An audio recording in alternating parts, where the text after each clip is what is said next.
Welcome to MacGyver's Workshop, where you never know what we're going to be working on next. If you're not too careful, you just might learn something.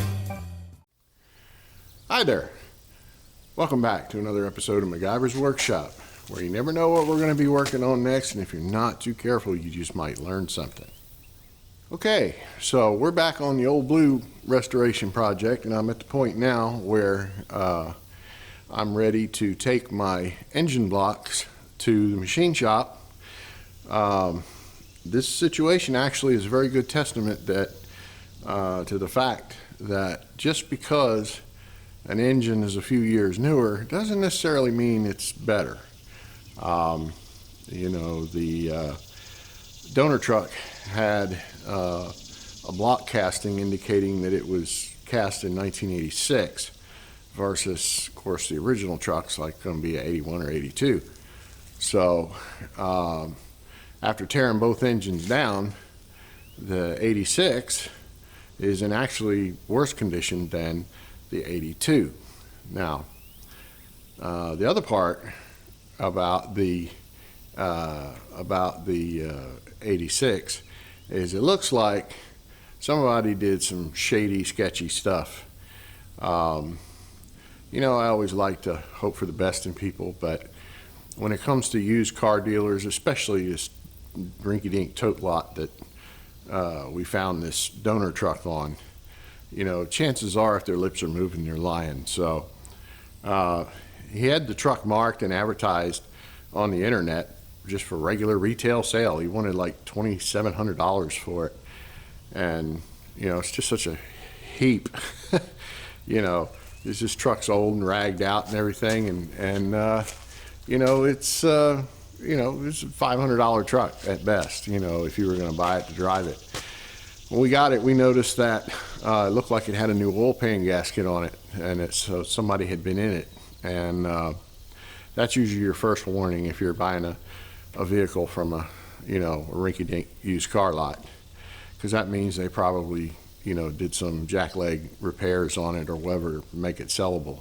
And so I approached it with a skeptical eye, and for good reason. The camshaft was wiped out in it. The motor essentially was worn out on the bottom end. I got a better look at that lifter where that one lobe was wiped out on the camshaft. Let me give you a comparison of what would be like a normal lifter, but I can't really find one here. They're all so worn. But actually, this one would be more of a regular lifter. You should see the surface of the tappet where it contacts the cam as being fairly flat. And in reality, if you were able to look at it under a microscope, it's actually rather convex. And that allows the lifter to rotate as the cam is, doing its thing. So that way, you just don't wear a groove in the middle of the lifter. So you should see an indication of rotation, which is kind of like a ring. You'll see if you look at the lifter, you can kind of see a ring in there. And now this one's kind of worn concave a bit, but I'll show you what a really screwed up one looks like here. And this one, you can actually see the bowl in the middle of it, and that's how bad it is. And the corresponding cam lobe was worn just about round. I showed that in my last video, and which, by the way, I hope you found the most recent video where we shot the drone footage of the two chassis out in the field there, entertaining, as much as, at least as I had fun filming it. So, and I didn't crash my drone. That was a good thing. All right, so basically what happened is on the original truck block here, which was the 82, it's worn, but it's worn as you would expect. And all the wear is kind of even across the whole thing, the crankshaft, camshaft bearings, all that. And you know, the seal surface on the crank itself, or the rear main seal, you know, that's still pretty smooth. The cylinder head, you know, I'd mentioned in a previous video, it looked like the lifters had kind of worn a groove in these valves because these valves weren't rotating like they were supposed to. But, you know, chances are good that, you know, they're going to want to replace all the valves anyway when they freshen up the head. So anyway, getting back to the sketchy stuff here. You know, these tote lots are notorious for, you know, taking crap cars and cobbling them, you know, together as best they can, and selling them off and getting, you know, as much money as they can for them. And now, not all tote lots are like that. Let me qualify that. I don't want people yelling at me. But 99% of the ones I've seen have been so shady, it's just unreal. And I mean, I had one guy tell me one time, and this was up in Massachusetts, Brockton, Massachusetts, a place called Brockton Motors. And they're long since out of business now, but for good reason. I was looking at a parts car online, and it was on sale on eBay, and I drove up there to look at it. And the mechanic was bragging to me about how he jacklegged the car that had a blown head gasket. And this was a car that had an overhead cam, so it had a timing chain. And normally that's a monumental task to tear that down and fix it.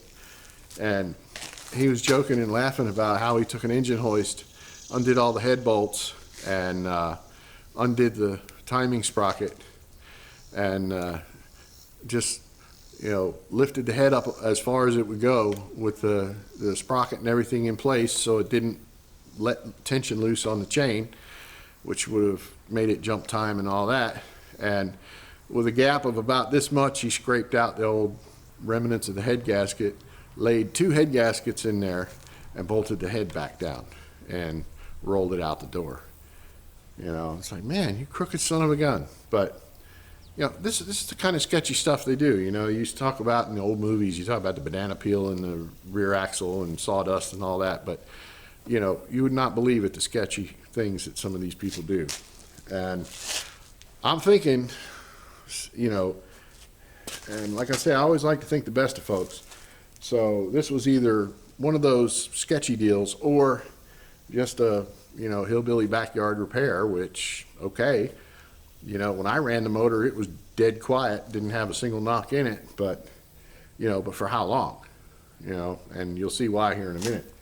So when I took this thing apart, all the bearings, crank bearings and rod bearings, are just completely wiped out, and all the babbitt in them is gone completely, and they're worn down to the copper backing. And I'll show you one here. You'll see a bit of gray there. That's the babbitt. That's what you should see evenly all the way across the whole entire bearing. And you know, this bearing's just wore plumb out. And you can see on this, this is the 5th main bearing, which has what's called a thrust bearing. So in addition to containing the crankshaft in a circular plane with it spinning, it also has a thrust bearing as far as it moving forward and back. And you can look at this and see how, you know, how the wear is on it versus, you know, you can see still see some of the, you know, the copper, and then it's even worn through the copper to the metal backing plate here. So, you know, what they did was, rather than put a crank kit in there and fix it, they just stuck a high volume oil pump, which shoves a whole bunch more oil through, and that kept it from knocking.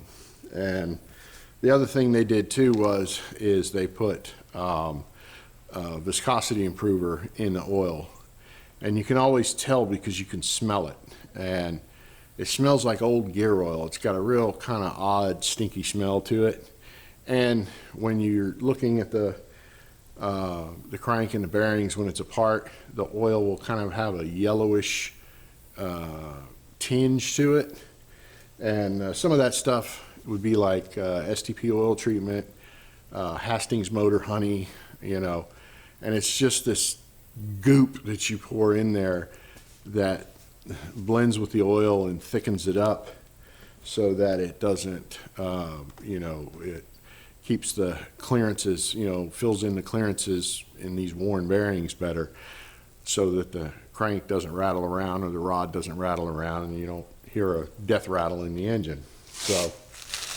that's where we're at on this. So it's looking like we're probably going to use the 82 block and the 86 head.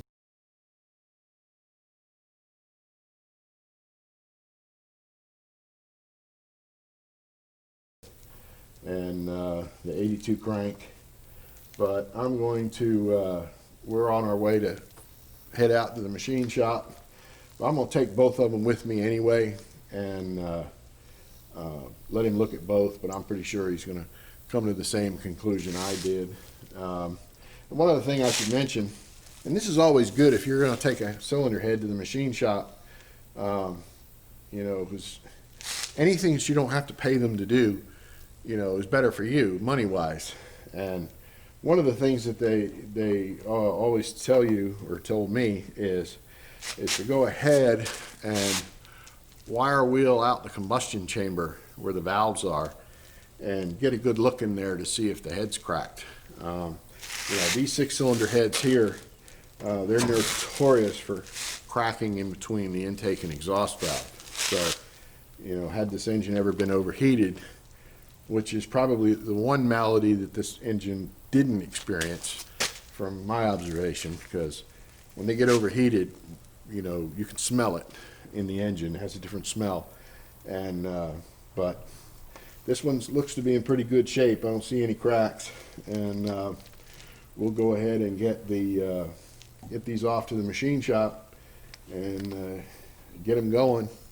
I'm pretty sure both blocks will have to be bored, but I've got the pistons to both of them over there, got them all stamped and identified so we know which ones go to which motor and all that good stuff. So stay tuned.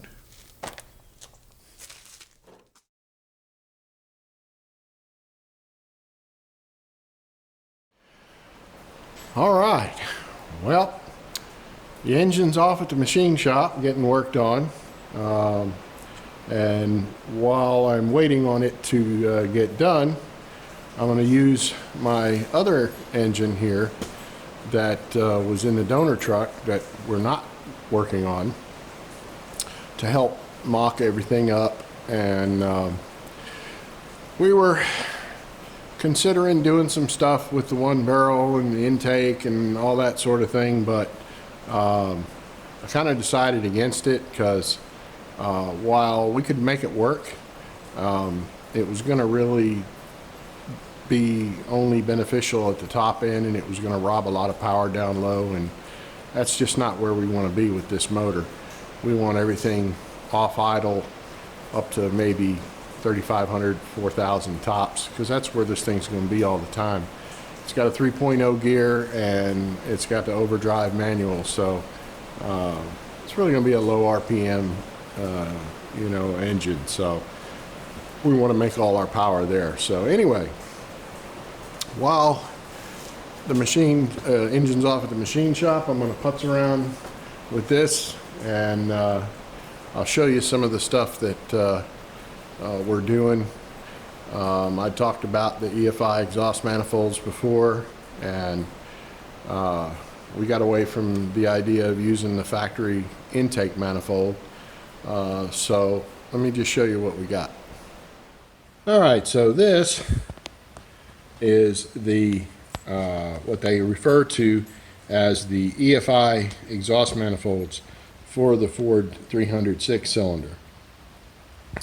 Back in the day, the only manifold that came with this truck was kind of like a log, they call it a log manifold, and basically that's what it is.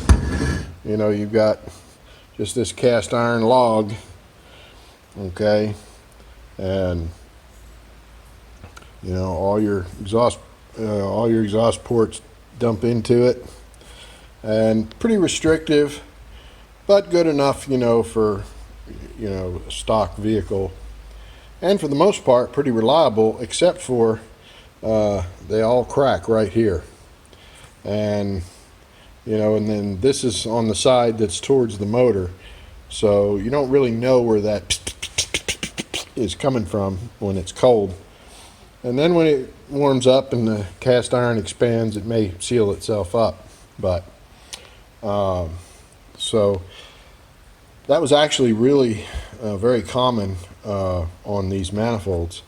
And of course, going to a header is just not an option because, frankly, they're just too high maintenance. They don't seal well, and you know, I'm not going to pay $1,500 for a good enough set of headers that won't leak. So the next best thing is the EFI manifolds, because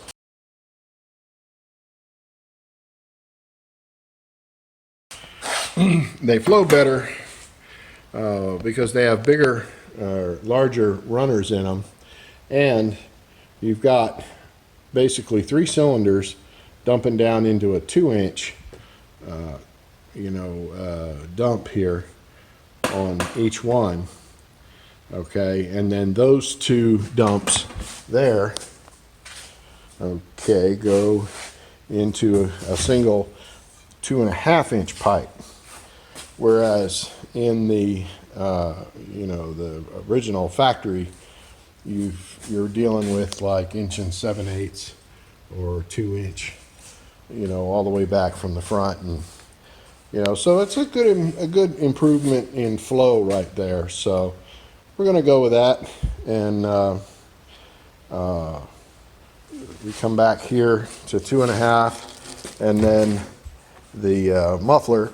We use the muffler off of the 460 equipped truck, which is 2.5, and then a 2.25-inch tailpipe, whereas the other one was like, I think it was 2-inch and then 1 7/8 or something on the tailpipe. So yeah, we'll get a little better breathing out of this.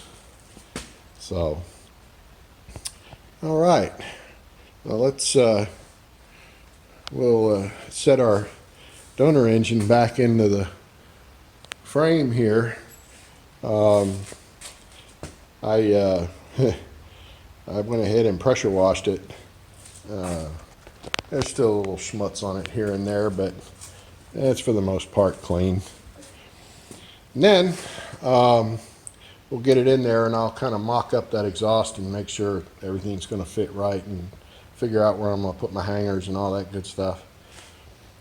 And then for the intake, we're going to use the venerable Offenhauser C-Series intake, and it's kind of a hybrid single plane manifold, and it does try to kind of divide the cylinders up just a little bit for better distribution, but for all intents and purposes it's a single plane manifold. Offenhauser makes a dual port where it's got small runners for down low and then larger runners up high, but I don't know, it's just not, I don't see that being of any value here. We're going to go with the C-Series, and we're going to go with a tried and true Rochester Quadrajet. I'm going to use is it Cliff Ruggles' book on for the tuning tricks. Plus, you know, I've got a lot of experience with Quadrajets, having worked for GM back in the day. So, matter of fact, I still got a lot of the special tools that you need to work on them. So, and then we'll take and this is basically a square bore intake.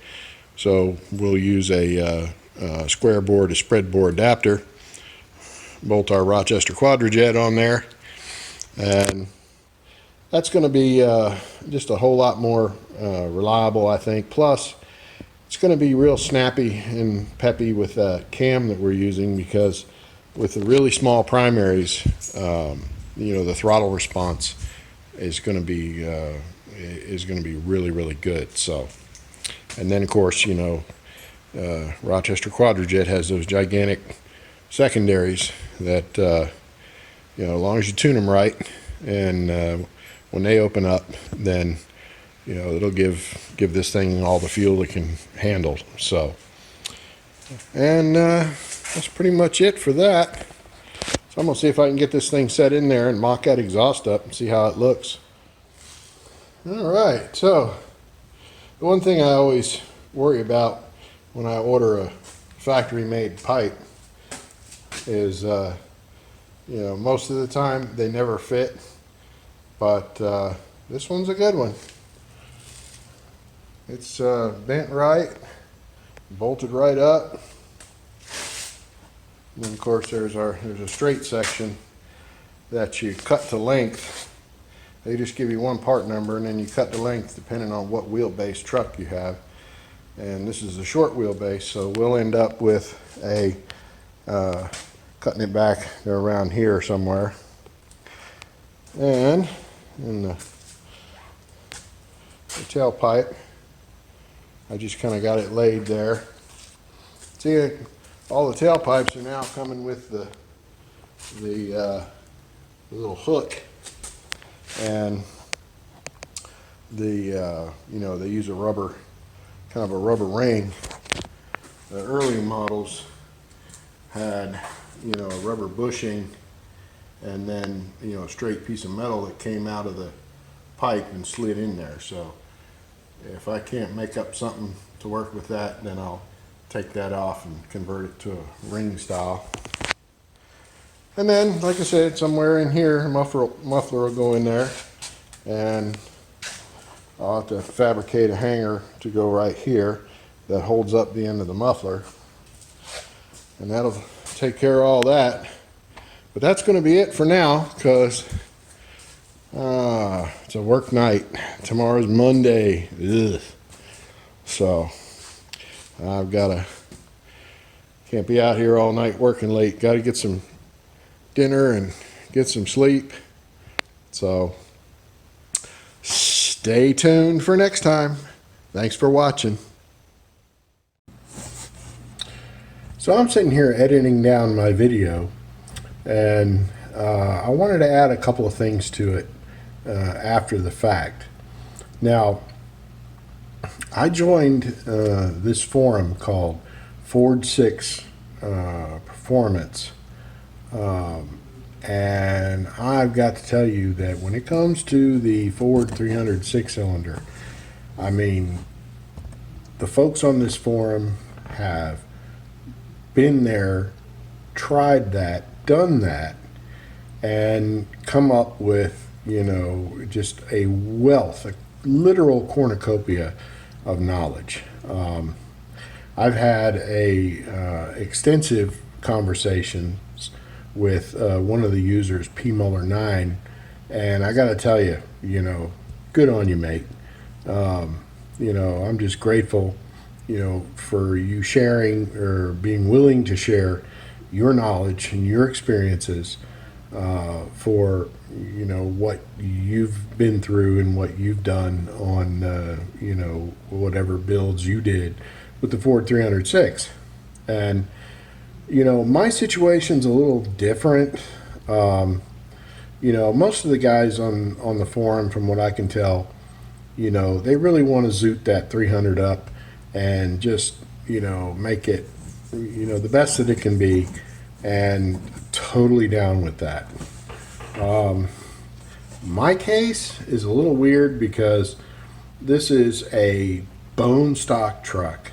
It's a little bitty, short bed step side 4x4, It's got 3.0 gears, which are really tall, and highway gear, and it also has the 4-speed overdrive. So basically a 3-speed with an overdrive, and uh, you know this truck's never going to see more than 3,500 RPM going through the gears, maybe 4,000. Uh, Dana's pretty, she's a bit feisty. She may once she realizes what this thing's capable of, I'm sure she'll throw the coals to it just to see what it can do, if I know her, and that's totally cool.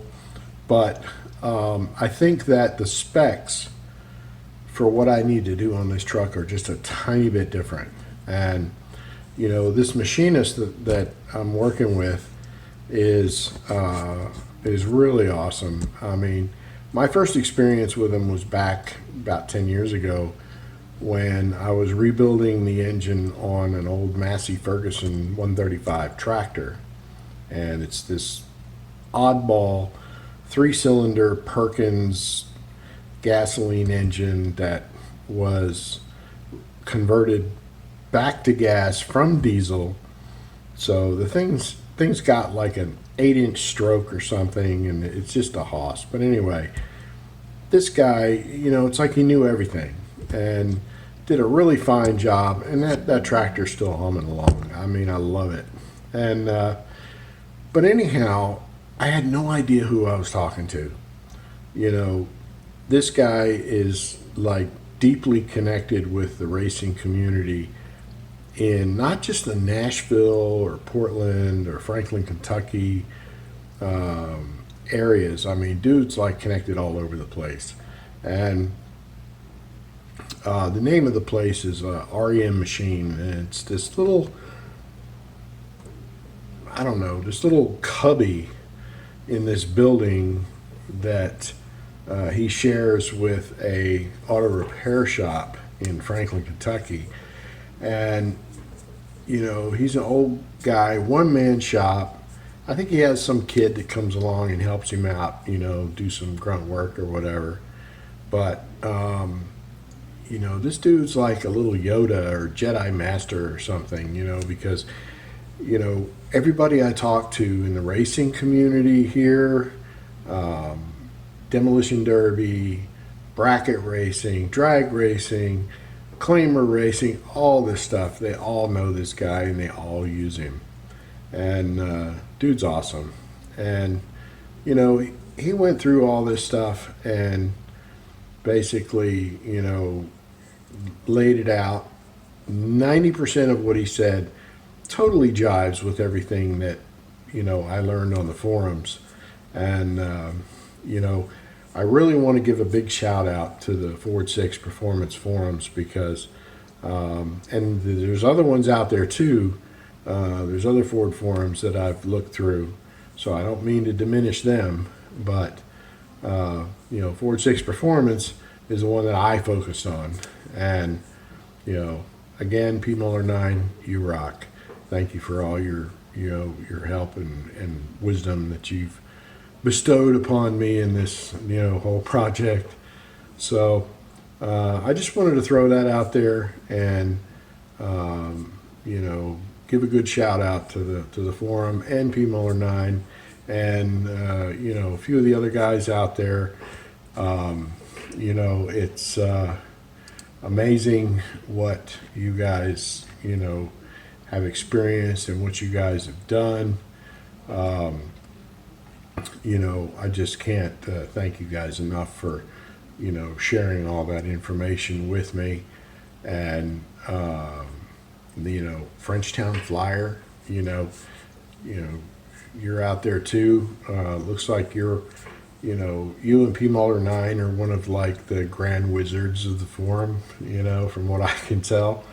So like I said, good on you. Thanks. And stay tuned, please. Stay up on the channel. I'll post links to the videos in the forum, and so you guys can follow along if you care to. And I'm gonna try and see You know, there's a dyno shop down in Nashville, DVR Performance. You know, they got the axle dyno that hooks right up to the axle, so you ain't got to worry about traction or none of that stuff. And, you know, I'm thinking about taking it down there when it's all said and done, just to see, you know, what we got, and go from there. So thanks again, everybody. Stay tuned, and we'll talk at you later.